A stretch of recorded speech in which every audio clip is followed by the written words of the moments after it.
नमस्कार राम राम। छुआ को लेकिन ट्रावेल करवा एत इजी नुहे।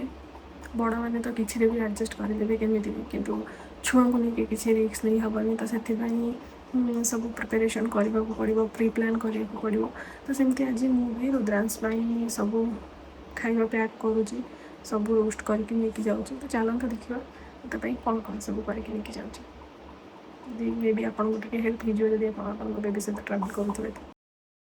यही सब जिनस तार मु रेडी करके रखी सब किटा खाली रोस्ट होता घी रोस्ट होता है तार होममेड सेरेलैक यहाँ ओट्स आउ यहाँ नट्स पाउडर डेट्स पाउडर आउ यहाँ रोस्टेड सुजी मखाना तार स्नैक्स आउ यहाँ घी खिचड़ी विचड़ी करने सत्तू पाउडर तार सेक जोटा सी पीए यहाँ रोस्टेड जीरा पाउडर खिचड़ी पड़ो ब्लैक पेपर यहाँ रागी से रागीर जो खीरी खाए आउ ये अच्छी मूंग डाल आउ दलिया आउ चाउल खिचड़ी हेरिका आउ यहाँ हूँ मोस्ट इम्पोर्टाट तार क्षीर ये टेट्रा पैकटा ट्रावेल बहुत इजी हुए। ए क्षीर रही जाए सेमती बिना फ्रिज रे आउ यहाँ इलेक्ट्रिक केटल तार खाଇବା हवा तैयारी करने ये सरीगला आमर पैकिंग पैकिंग सरला बेलू है राति 12।